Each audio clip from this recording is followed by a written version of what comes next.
Olá, bom dia. A reforma da Previdência é com certeza um dos assuntos mais comentados ultimamente. Mas você sabe exatamente o que diz essa reforma? O que ela vai alterar? O que ela vai manter? O que ela traz de benefício? É sobre isso que nós vamos conversar no programa de hoje. E quem vai conversar com a gente sobre esse assunto é o Dr. Marcos Adriano Ramos Fonseca, na verdade o juiz Marcos Adriano Ramos Fonseca. Bom dia. Bom dia, Elda. Seja muito bem-vindo. Obrigado pelo convite. Vamos falar sobre reforma. Primeiro, ela ainda está tramitando no Congresso. Na verdade, ela ainda nem começou a tramitação. Está na Comissão de Constituição e Justiça, não é isso? Justamente. O primeiro passo da tramitação da PEC 09/2019 é justamente a designação de um relator na Comissão de Constituição e Justiça. E o processo está paralisado, já que as lideranças deliberaram por aguardar o envio do projeto relacionado aos militares para que ambos sejam apreciados juntos. Você falou esperar a reforma dos militares, porque os militares, em primeiro momento, os militares e bombeiros, que também são militares, né, estavam fora desse projeto maior, né? Eles teriam uma regra específica ou eles ficariam completamente de fora, obedecendo às regras que eles já tinham? O compromisso da Presidência da República é enviar um projeto específico aos militares que contemple algumas alterações. O conteúdo ainda não foi informado ao público e a gente espera que ambos tramitem conjuntamente, já que se trata de uma verdadeira criação de um novo sistema previdenciário. É a criação de um novo sistema, não é simplesmente uma reforma de alguns pontos do que já existe? Ao meu ver, é a maior reforma constitucional da história recente do Brasil, né? Desde 1988, que não se tem tantas alterações, principalmente da própria substância do sistema contributivo, né? Porque um dos projetos é justamente, após a aprovação da PEC, ser instituindo um novo sistema previdenciário baseado na contribuição individual. Seria uma espécie de poupança, né? Cada um contribuiria para si mesmo. Seria uma espécie de previdência individual, particular? Praticamente, ela vai se dar através de capitalização. Cada um vai contribuir, aqueles servidores públicos que ingressarem no serviço público após a aprovação da PEC e aqueles trabalhadores que se filiarem ao regime geral após a aprovação dessa emenda constitucional, eles vão ter um sistema totalmente diferente do que hoje existe atualmente. O senhor falou que os que ingressaram, então vamos falar de uma coisa aqui. Quem já está no serviço público, de alguma forma está imune a essas mudanças ou não necessariamente? Não necessariamente. Eu acho que o grande desafio dessa reforma é assumir um compromisso de equalização, de racionalização das despesas, né? A maior afirmação é de que há um déficit previdenciário, que isso impacta nas contas públicas, porém as alterações que estão sendo sugeridas, ao nosso ver, enquanto Associação de Magistrados do Maranhão, nós entendemos que algumas alterações vão ser severas, vão acabar comprometendo o próprio dinamismo da sociedade. Por exemplo, os trabalhadores rurais, eles vão ter algumas alterações no seu sistema previdenciário, especialmente relacionado à própria contribuição, porque atualmente o trabalhador rural que trabalha em regime de economia familiar, ele não contribui financeiramente para o sistema e passará a contribuir. Todo mundo vai passar a contribuir, todos, né? Não interessa qual seja o seu ramo de atividade. Justamente. Se é no campo, se é na cidade, tanto faz. Tanto faz. Na sua opinião, doutor Marcos Adriano, qual é assim, o ponto mais, se houver um ponto mais polêmico, que ele muda mais completamente tudo que já existe? Ao meu ver, a maior mudança é relacionada ao regime próprio de previdência social, né?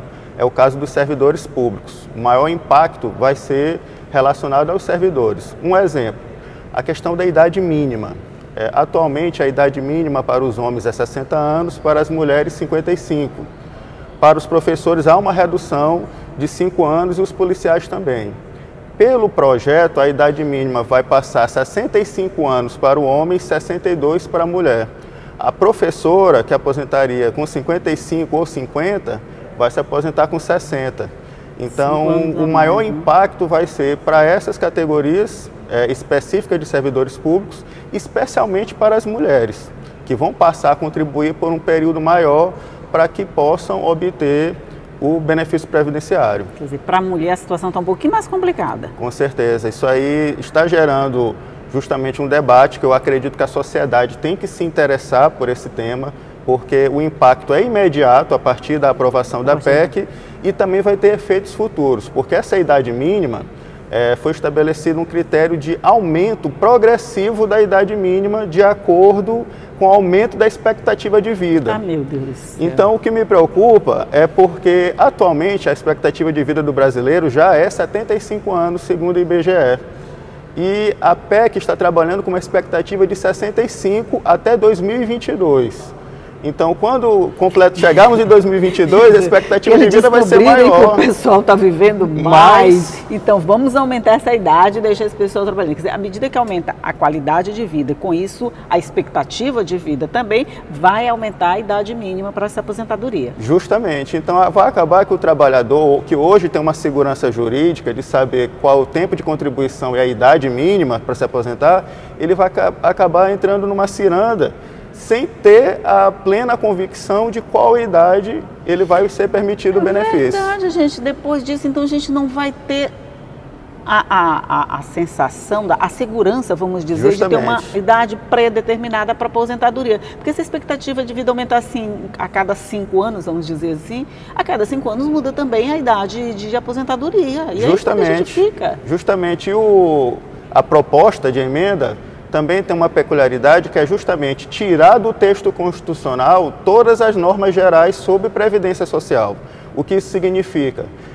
Hoje, para aprovar uma emenda constitucional, são 2 votações em cada casa legislativa com 3/5 dos votos.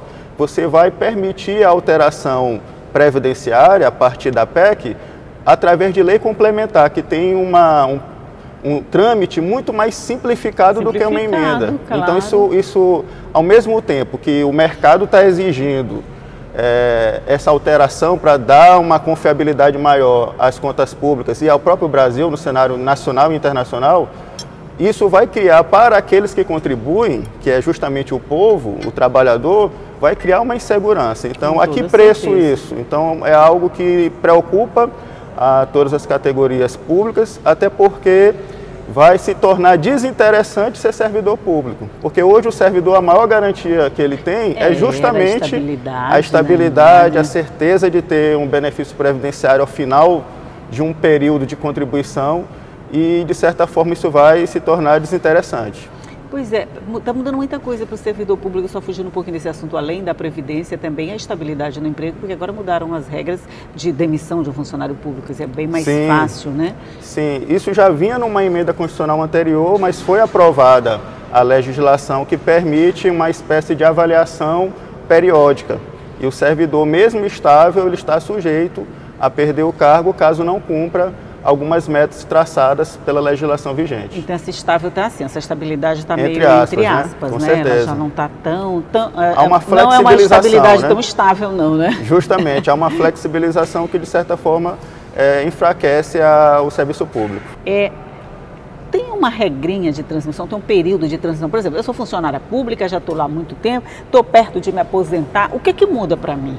Olha, pela PEC que está no Congresso Nacional, existem 4 regras de transição, mas basicamente tudo se resume na alteração da idade mínima, que para os homens passa a 65 anos de idade, para as mulheres 62 anos de idade, e também o estabelecimento de uma regra de pontos, que atualmente não existe, né? É a conjugação da idade com o tempo de contribuição. Então, um exemplo, eu sou servidor público desde maio de 2003. Eu entro numa regra de transição da PEC, da Emenda Constitucional de 41 de 2003. Eu me aposentaria com 60 anos de idade e 35 anos de contribuição. Com a alteração, imediatamente a minha idade mínima vai aumentar para 65 anos. Então, para as mulheres, isso vai ter 2 impactos. Primeiro, a mulher está perdendo muito nessa história dessa reforma. Perde muito porque vai aumentar a idade mínima de 55 para 62 e também perde porque vai aumentar o tempo de contribuição. Então, uma servidora pública que tenha ingressado no serviço público a partir de janeiro de 2004, ela, para se aposentar com 100% da aposentadoria, ela vai ter que contribuir durante 40 anos. Então isso significa que uma pessoa que entrou no serviço público com 25 anos de idade, uma mulher com 25 anos, se aposentadoria com 55 anos de idade, com 100% da sua remuneração. Para que ela alcance esse mesmo 100%, ela vai ter que contribuir até os 65 anos de idade. Não tem ninguém que esteja, assim, uma categoria, uma situação em que a gente esteja isento. Por exemplo, quem é funcionário público e que já tem a isenção, já recebe de volta o imposto, a contribuição. O abono de permanência. O abono de permanência, é isso o nome certo. Quem já recebe esse abono de permanência, de alguma forma está livre dessas regras? Não. Os únicos que vão estar isentos da emenda constitucional são aqueles que já estão aposentados, ou os pensionistas, ou aqueles que ainda estão no serviço público e já completaram todos os requisitos para pedir aposentadoria. Os requisitos vigentes agora. Hoje, justamente. Quem é já a questão do todos... chamado direito adquirido. Ah, entendi. Então, que não são tantos assim, né? Porque a maioria se aposentou. Mas, de qualquer forma, vai ter um impacto relacionado ao abono de permanência. Hoje, o abono de permanência corresponde ao valor da sua contribuição previdenciária. No entanto, pela PEC, esse abono de permanência ele pode ser reduzido. Então, um exemplo, as alíquotas de contribuição, que atualmente são 11% para os servidores públicos, elas vão variar de 7,5% a 22%. Então, alguns servidores, algumas categorias vão ser altamente impactadas, especialmente carreiras relacionadas a atividades mais de Estado, digamos, o Judiciário, o Ministério Público, as defensorias, a advocacia pública, ela vai ter um grande impacto porque quase todas essas carreiras recebem uma remuneração mais elevada. E o que hoje contribuiriam com 11% vão passar a contribuir com até 22% da sua remuneração. Isso vai causar um impacto, quase um efeito confiscatório, né? Porque junto com a contribuição previdenciária, você ainda vai pagar o imposto de renda. Então, o servidor público, ele não tem como fugir. Pois é, isso que eu estava pensando aqui. Para onde que a gente foge nessa situação? Justamente. Não tem para onde ir, não tem nem uma tabuazinha de salvação aí nesse oceano? Não tem. Lamentavelmente não tem, porque o sistema é de contribuição obrigatória. Então, o que é importante é justamente a gente despertar para esse tema, os servidores públicos, todas as carreiras, os trabalhadores rurais especialmente também, devem se interessar, as associações, os sindicatos, né? Mesmo, né? Porque eu percebo atualmente que nesse momento está muito frio, né? Ninguém comenta, ninguém se preocupa. Mas então a gente pode pensar assim, está muito frio do lado dos servidores, mas também está muito frio do lado do governo, né? Essa indecisão em ter essa frente de trabalho dentro do Congresso para mobilizar todo mundo para uma votação, também está meio enfraquecida, não está? Justamente, né? A gente vive um momento de transição política, né? Um novo governo, uma nova forma de dialogar com o Congresso Nacional. Isso necessita uma condução efetiva, uma condução firme por parte da Presidência da República, mas também uma reflexão por parte dos parlamentares, especialmente neste momento os deputados federais. E nesse ponto eu acho bastante relevante que os deputados federais da bancada maranhense fiquem bem atentos, porque o nosso estado ele é uma população eminentemente rural, né? E especialmente nos interiores, nas pequenas cidades, grande parte da subsistência do município é oriunda de benefícios previdenciários. São os idosos que sustentam muitas famílias. E justamente serão os idosos que vão arcar com uma certa dificuldade que vai ser criada para a concessão de benefícios. Então a gente não pode pensar que no afã, no desejo de diminuir o déficit previdenciário, você tolher direitos. Isso não pode ser tolerado, o judiciário vai estar atento. E especialmente quanto a essa população mais carente, que, por exemplo, o benefício de prestação continuada, né, o chamado BPC, para aquelas pessoas que estão abaixo da linha da pobreza, que atualmente é de um salário mínimo para os idosos, ele vai ser reduzido para R$400. Então, olha o impacto numa família. Menos da metade, justamente, né? Menos da metade, fora uma série de requisitos que estão sendo criados que vão dificultar o acesso aos benefícios. Isso, com certeza, vai impactar na economia do estado do Maranhão e dos estados que não têm um desenvolvimento econômico tão efetivo.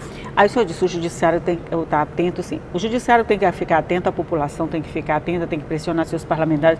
Com essa mobilização, se houver essa mobilização de todas as pontas, vamos dizer, o senhor acredita numa possibilidade, vou botar entre aspas também, uma possibilidade de alguma mudança nesse projeto? Eu acredito sim, até porque na forma como foi redigida a PEC, é bem nítido o conteúdo economicista, né? A gente percebe que quem redigiu o texto, a alteração constitucional, foram pessoas profissionais da área econômica do governo, e isso faz com que a gente mude a própria diretriz do sistema previdenciário, porque a previdência social, ela compõe a chamada seguridade social, e a base da seguridade social é justamente o bem-estar do povo e a justiça social. Então, através da Previdência... Não se levava em conta só o fator econômico, justamente, né? A nossa tradição brasileira é justamente de um estado de bem-estar social. E a nova PEC, ela vai se distanciar desse aspecto. Vai criar um sistema eminentemente contributivo, matemático e atuarial. Ou seja, tem que haver um equilíbrio. Logicamente, nós concordamos com a necessidade do equilíbrio. Defende isso, claro. Nós entendemos, inclusive, que é necessário uma alteração das regras previdenciárias, mas não tão drástica quanto está sendo proposto. A ponto de comprometer a qualidade de vida de muita gente, né? Justamente, o impacto é bastante significativo.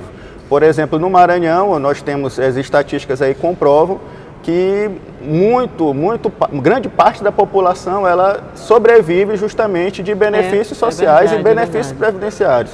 Então, a economia pode ser comprometida com tudo isso. Eu imagino que o aumento de pedidos de aposentadoria deve estar crescendo a cada dia, né? Com certeza, porque todos estão nessa insegurança. Então, aqueles que já têm direito à aposentadoria, especialmente também aqueles que têm direito a pensões previdenciárias, que é ao meu ver, a grande alteração vai ser nas pensões, em que hoje, atualmente, as regras, elas permitem você ter acesso a uma pensão de aproximadamente 80% a 70% do valor recebido em vida, vai chegar numa perspectiva criada pela PEC a 36%. É, meu pai do céu. Então, uma família que foi sustentada, aquele trabalhador que contribuiu a sua vida inteira, 30 anos, 35 anos de contribuição, ao falecer, ele vai acabar inviabilizando a própria continuidade da sua própria família. É verdade, você fez de 70% a 80% para 36%,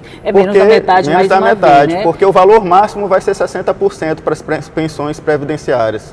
Então, só chega a 100% aquelas famílias em que houver um cônjuge e 4 filhos. Na realidade atual do Brasil, as famílias são diminutas, são 2 filhos, um filho. Graças a Deus, para sustentar com essa pensão, né? Graças a Deus, porque se for 4 filhos para sustentar com a pensão, já não vai dar. Diminuta, né? Se tiver 3 e essa pensão ainda for cortada para menos da metade, aí a coisa pega um pouquinho. E um outro impacto, hoje a pensão, se você tem filhos, né, o cônjuge sobrevivente mais os filhos, à medida em que os filhos completam a idade máxima, o valor do filho passa para a mãe, para o cônjuge sobrevivente. Pela alteração constitucional que está sendo proposta, esse valor não vai ser mais repassado.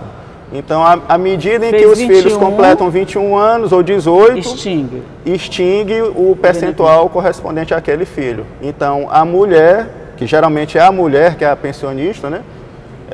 O homem, a tendência é falecer antes que a mulher. Então, a mulher vai ter um impacto significativo no seu equilíbrio familiar. Quer dizer, hoje então só está protegido quem já cumpriu todas as regras vigentes até agora. Mesmo que não se aposente, ele não pode mais ser atingido. Não será atingido. Não será atingido. Isso, de alguma forma, isso pode afetar como consequência a realização de concursos públicos, porque quando você faz um concurso público, você está pensando no que a gente falou ainda agora, naquela estabilidade financeira, naquela estabilidade previdenciária, na estabilidade, vamos dizer assim. E por isso todo mundo corre atrás de um serviço público. Com certeza. Esses concursos podem perder esse interesse todo? Com certeza, eu acho que o grande impacto vai ser justamente em tornar desinteressante ser servidor público. Já que hoje o servidor ele se aposenta com uma renda bem próxima daquilo que ele contribuía na atividade, né? e a partir da nova emenda, quem ingressar no serviço público só vai poder se aposentar até o limite do teto da Previdência do regime geral, que é R$ 5.839. Então você vai contribuir com valor a mais, mas não vai ter direito à integralidade. Você vai contribuir com valor a mais e vai receber um valor a menos. Justamente. Então isso pode ter um impacto que eu não vejo nenhuma justificativa na PEC, que é justamente, hoje o sistema ele é sustentado por quem está na atividade. Isso. Na medida em que você torna desinteressante ingressar no serviço público, você está fazendo com que não tenha quem contribua. Então pode gerar um desequilíbrio, né, no sistema contributivo também, né? Só uma última pergunta. Essa PEC, do jeito que ela está, do jeito que ela foi colocada para votação, ela segue um modelo já vigente em algum outro ponto do mundo? Não, o Brasil, nesse aspecto, o projeto é nacional, original. Eu, particularmente, eu reconheço que são regras extremamente complexas. São 66 páginas, só para você ter uma ideia, são 66 páginas o projeto. Ele traz alterações significativas, tanto no regime vigente, quanto na criação de um novo regime. Então, um outro ponto que é importante frisar, para aqueles que recebem, são trabalhadores ou servidores, e recebem o abono PIS/PASEP, o abono PIS/PASEP que hoje é pago para aqueles que recebem até 2 salários mínimos, uma alteração também proposta dentro desse projeto é justamente reduzir o teto para recebimento do abono para 1 salário mínimo. Só aí vai ter um impacto em quase 90% dos beneficiários do PIS/PASEP. Olha, assim, quanto mais a gente conversa, mais a gente se surpreende, né? Eu não vou ler essas 66 páginas, sabe? Porque eu vou ficar com medo de tanta coisa que a gente vai descobrir. Mas é bom a gente ficar sabendo, claro, informação é sempre uma arma. Então é bom a gente ficar sabendo de tudo que está acontecendo, do trâmite, como é que está, até para a gente poder, de alguma forma, se mobilizar. Se a população se mobilizar, se os parlamentares se mobilizarem, se o judiciário também fizer a outra parte, acho que a gente vai ter uma força bem poderosa para, eu não digo barrar, mas pelo menos modificar alguns pontos que não beneficiam ninguém, né? Com certeza. A expectativa é justamente essa, que a população se interesse pelo tema, isso impacta na vida de todos nós, sejamos contribuintes do sistema previdenciário ou aqueles que têm a expectativa de um dia receber um benefício, seja pensão ou aposentadoria. O impacto é bastante significativo nas vidas de todos nós, e até porque a perspectiva de futuro é justamente de haver maiores restrições. Com toda certeza. A magistratura, é importante destacar que a Associação dos Magistrados do Maranhão e a Associação dos Magistrados Brasileiros, a AMB, estão atentas, já existem comissões temáticas para acompanhar a tramitação da PEC, apresentaremos algumas sugestões de alteração aos parlamentares, e temos a convicção da sensibilidade do governo federal e especialmente dos parlamentares de que é necessária a reforma, sem dúvida alguma, mas não tão drástica como está sendo proposta. Ok, então nós vamos aguardar os próximos capítulos desse acontecimento, não é uma novela, é um acontecimento mesmo que mexe com a vida de todo mundo, para saber o que vai ser decidido, o que os parlamentares vão decidir com a nossa ajuda, claro, sempre, né? Mas, doutor Marco Adriano, muito obrigado pela sua participação. A gente vai conversar muito mais ainda à medida que esses capítulos que eu falei vão se desenrolando. A gente vai conversando aqui para esclarecer a população, Com certeza. Eu parabenizo a iniciativa da Assembleia em trazer um tema desse, justamente no momento que é necessário se aquecer esse debate, e eu percebo esse pioneirismo da Assembleia Legislativa, e a Associação de Magistrados está à disposição para participar desse debate. Pois então se prepare para a gente conversar mais, viu? Porque esse tempo, quanto mais o senhor fala, mais o senhor me surpreende, eu já fico até com medo de perguntar. Mas muito obrigada e bom dia para o senhor. Muito obrigado. Bom dia para você também, que apesar do tema um pouquinho ruim assim de manhã, né, é bom sempre a gente ficar informado. Já como eu falei, informação é uma arma poderosa e a gente tem que estar sempre atento ao que acontece com a nossa vida, o que pode mexer com a nossa vida. E só para lembrar, essa conversa toda fica à sua disposição no nosso site. Você pode acessar a hora que você quiser e nos seguir nas nossas páginas nas redes sociais, porque todos os dias eu vou estar aqui esperando você às 8h30 da manhã com muita informação sempre. Tchau!